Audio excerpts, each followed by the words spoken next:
Welcome everybody to another video of Dead by Trash Can. My name is Cubeproductions. Today we're using Skull Merchant as always, using a really weird build that basically is going to make it so that way that the Obsession does gen slower, but also all survivors who are not the Obsession do gen slower as well. We use Dying Light. Basically every time a survivor is hooked that's not the Obsession, we gain a token. For each token, survivors who are not the Obsession repair generators. Basically the most important thing, they repair generators 3% slower for each token, which is really useful.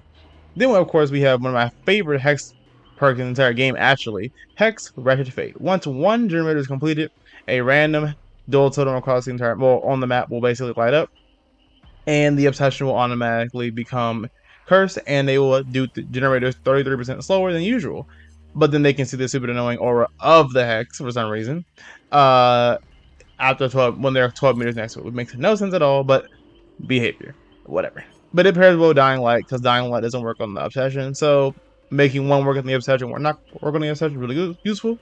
We have Score Trick, Gift of Pain. Basically, if we hook us around on Score Trick, then they get unhooked and they get healed. Well, they get unhooked, they be hemorrhaged and mangled for 9 seconds. But then if they get unhooked and they get healed, they suffer from a 16% penalty to doing gens, which is really useful because of the fact that we can combine that with Hex Wretched Fate, and basically the Obsession will have a 50% debuff to doing gens, which is really useful. And then lastly, we have Hex Ruin, a perk I never use because it always gets cleansed in the first 10 seconds of the game being in, because the game hates me when it comes to Hex builds. But what the perk does, basically, if a survivor gets off a generator, it automatically will regress 100% of its normal regret speed. We have Prototype Rotor, and of course we have that brown I can't remember the name of, that basically will automatically make it so that way the survivors will be scanned more often and our drones will spin faster. If you enjoyed the video, make sure you like, comment, and subscribe. I read every single comment. And also make sure you join the Discord server. Link will be in the description, where you can basically chat with me and everyone else and post your builds there. But first let's talk about what this actual video is about. We're playing on Blood Lodge. Also, I forgot to mention, just like in the last video, I'm using a different skin. This skin is actually from the futuristic, not I won't say cosplay, from the futuristic collection, where basically they gave a lot of killers who use technology or from the future or whatever, they given them really cool looking skins. And Skull Merchant got a really good looking one, so I want sure I use it because it looks amazing. But let's talk about, like I said before, basically what this game's about. So that last survivor, whose name is I can't pronounce that. Well, whose name I'm not gonna read.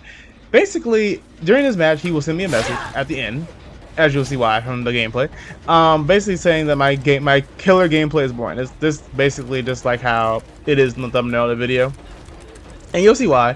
But we're gonna chase him first because of the fact that he's the first person that I saw that was close. So I'm a mind game his pallet. I want him to drop it. He did. I expected him to not vault it, but like at least trying to go around. But instead what ended up happening is he ended up trying to loop it, which is fine. But because he looped it this way, I get his speed buff. But now this map is terrible because Blood Lodge, even though I don't hate Blood Lodge actually, it auto havens records map, which means it has all the pallets in the universe. But because right here he made a mistake and he did not go towards the pallet, he ends up actually dying. So I'm going to hook him on the Score Trick right in front of me because of the fact that I do want to activate my Score Trick Gift of Pain on him and also get one token towards our Dying Light. And that's where I'm doing gen slower. And surprisingly, Hex Ruin has not been destroyed yet, which means I actually can use the perk for a little bit. Even though the thing is destroyed probably like in 10 seconds, because yeah. But anyway, I'm going to be untethered and trying to go towards that generator because I saw a survivor there. I sure broke this wall, by the way. Keep in mind, I never break this wall. But I hate Blood Lodge's main building because I just don't like the design of it. But other than that, I like this map. Besides, you know, the map being giant, I kind of got really unlucky with the gen spawn.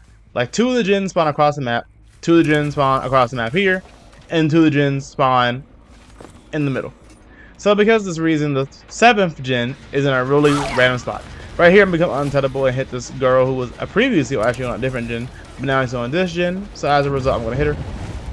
Hex Ruin is already on because Hex Ruin lasts for like 1 minute and then it goes away. I have a tiny speed buff so I can move a little faster, but it's not going to be enough to be able to catch this girl out the window. But I expect her to vault it because she does, and as a result, we down her. And then we're going to hook her, preferably on a Score Trick, but probably not. Surprising, the hook spawns are actually pretty good, but the actual map itself was pretty eh. So if someone does that gen, it's definitely the Obsession actually. But it's kind of funny because literally the perk Hex Red of Fate activates, and I'm like, really, game? You put my Hex up to the left in that really obvious spot right next to that tree. Not to mention the second the gen got popped, the obsession moves in that direction, and he probably saw the aura of the totem, which means he knows where it is. So basically, I'm about to get no value out of both my perks, which sucks, and that's the reason why you don't ever see me use Hex perks unless it's a full Hex build. But Hex Pendimental got nerfed to the ground, so now I don't use the perk either. So right here, I'm gonna get a hit on this guy, the guy who basically sent me the message, as you'll see. And basically, the reason why I got the hit on him is because of the fact that I swung to the pallet, and I also, what's it called? Use my untenable status effect to my advantage and basically caught him off guard. He's going to throw the pallet down. I should have probably chased after him, but I kind of made a little misplay right here where I decided to break the pallet immediately. But then I go after him because of the fact that I'm like, okay, he's injured. But he's going to drop down, has balance landing, and going to basically run for his life in the opposite direction of, well, in the same direction he basically came from, which means that now I have to go around the main building, which no one technically has touched the gen of yet.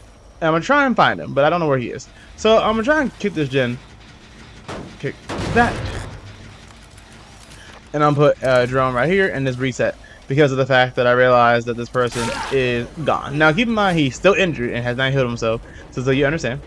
But because this pod is already broken, this next girl does not have the ability to use it and basically goes down because she was like, I'll go towards one of the really annoying pallets on this map. But because she doesn't have windows of opportunity, she ended up actually going to nothing. So as a result, I'm going to be able to hook her on a score trick, which will eventually hopefully activate my score trick, Gift of Fame, and make her do gen slower. And then they do a generator across the entire map because I'm never ever going across the entire map to protect gens when I can literally not do that. So right here, this girl is back on the same gen she was previously on, but again has not healed herself, which means that basically I should be able to get a easily-ish hit. Now right here I mind game myself, I'm literally throwing, and as a result I basically am looping thin air because I have no idea where she went. So I was like, well, I lost her, so I'm gonna just replace this drone now, become unattainable, and then I saw her at the corner of my little of my eye, and I was like, okay, got you. And then of course second I down her is when they decide to do Hedge Red of Fate. So I'm like, dang it, the obsession no longer has any what's it called? Anything, like literally has nothing. Now keep in mind this girl does have Gift of Pain on her because of the fact that, or she had Gift of Pain on her because of the fact that she healed herself or got healed.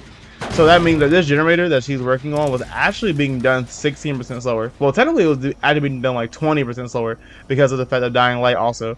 So that's how much progress they got on these gens. So because of the fact that they got all this progress on all these gens, and keep in mind the gen spawn is not that good at the moment, I realized that I need to get someone out the game if I want to win, because they've already done 2 gens really fast. My slowdown isn't really working.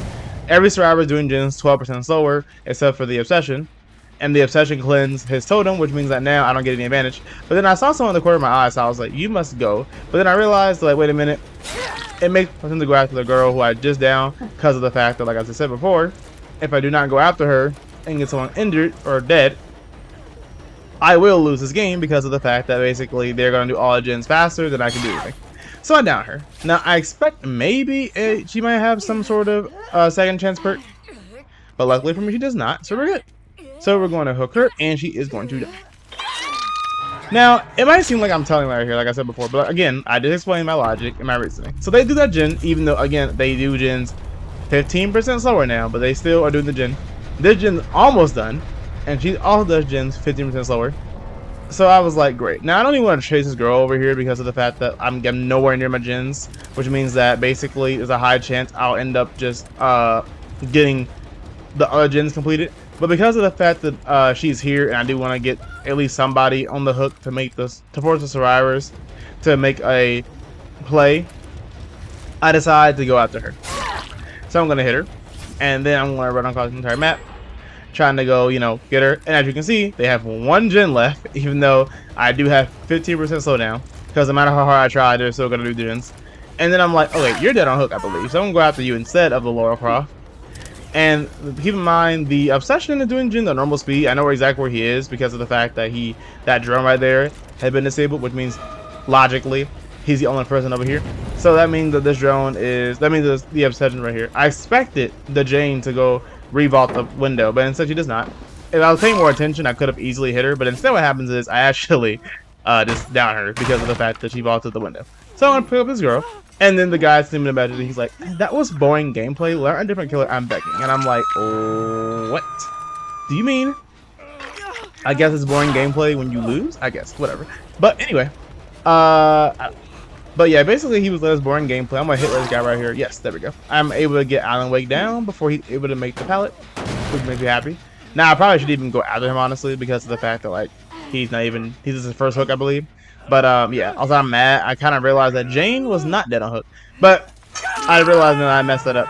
And in game, I thought Jane was dead on hook. So keep in mind, like I said before, I record my videos and then I post commented them afterwards. Which means that in the game, I thought Jane was dead on hook, but in reality, it was not her at all. But yeah. So even though I understand kind of his logic as to why he would say it's boring gameplay, not the killer being boring, because in my opinion, Scrum Merchant's not boring at all. He just mad because he just died. But I understand why he's upset because he basically got killed at 3 gens.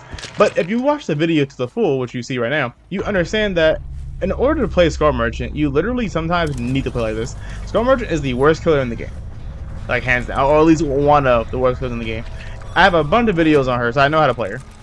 But just because I know what I'm doing does not mean that this invalidates her being the worst killer in the game. Just because you have skill doesn't mean the fact that you're still using garbage, basically. Trash is still trash. Not to like make fun of my killer that badly. My point is basically just like I can be the best thing in the world, but I'm still playing with a handicap because I'm playing this killer. But I still have fun doing it, so I'm not gonna complain about it at all. I'm just gonna keep playing. Also, I hear this girl in the main building, so I'm gonna try and go after her. She's gonna probably drop down the second I go up there, which is gonna be annoying. But that's how it works sometimes.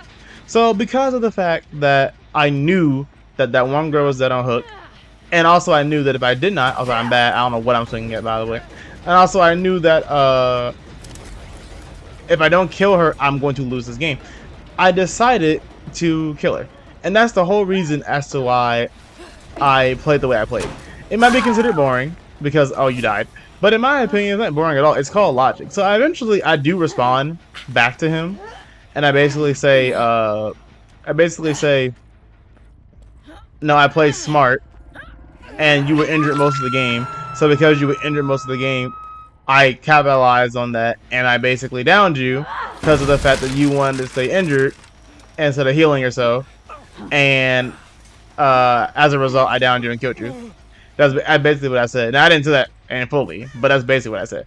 And I wanted to make this video to basically say like, guys, if someone tries to hit on you, just don't even like ignore them. But in this situation, I just wanted to basically say like, when you play Skull Merchant, you're gonna get people like this, and also you're going to not really have to explain why you play the way you play, but this is an example of playing Skull Merchant is what you have to do. Like you need not need a tunnel, but you need to be able to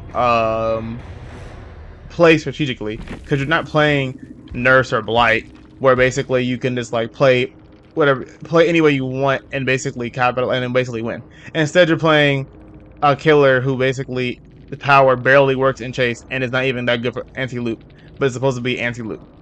But that's the reason why I play the way I play, and that's just me showcasing like basically why I play the way. Notice again, like I said before in the game, the survivor died at 3 gens, but even though they died at 3 gens, they still got 2 gens completed, and they had 15% slowdown on both those gens. Oh, they had 12% slowdown on one gen and 15% slowdown on the other gen. So the fact that they got them complete like that, it's just kind of insane.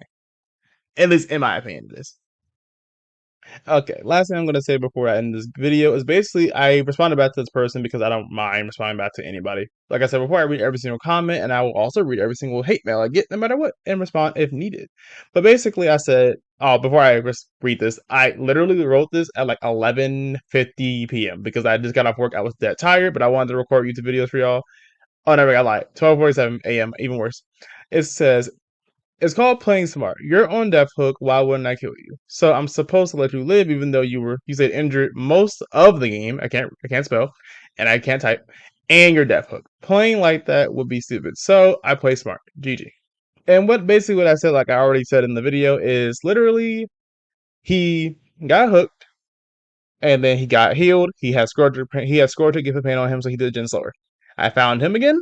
I believe got injured, I believe it was, and then I left him. And I want to see, I left him. Then after that happened, I came back eventually, and he was still in the same gen, and then he was injured. I lost him, found him again, downed him. Very simple. Then he stayed injured and didn't heal himself again, I believe. And then I realized that I had to kill somebody. I wanted to win this game, as you saw from the last part where they already did 2 gens in like literally a minute. So as a result, I had to kill him, and that's what I did. So that's the reason why I played like I did, and that's why I say I played smart. But anyway, well, I'll of course always want y'all's opinion. Let me know what you would have done in that situation. Would you have chased the person who was injured off of the generator and killed them because you knew that you were going to probably lose the game if the survivors did all the gens? Or would you have chased somebody else who wasn't injured and basically made the game much harder for yourself when you could have played in a different way? Let me know in the comments because, of course, I always love hearing y'all's opinion on different things. It is so weird to me, like how we equate beating somebody by playing smart to boring gameplay. And please play a different killer because of the fact that Scrum Merchant is quote unquote just illegal to play, even though she literally is so bad that complaining about her at this point is cringe. But anyway, if you enjoyed the video, make sure you like, comment, and subscribe. I read every single comment, and I of course always love y'all opinion. Make sure you also join the Discord server. Link will be in the description. And the only reason why I should ever be complaining about Scrum Merge is if you play her yourself and she is that bad. And that's just my opinion. But anyway, I will see y'all in the next video. Have a nice day.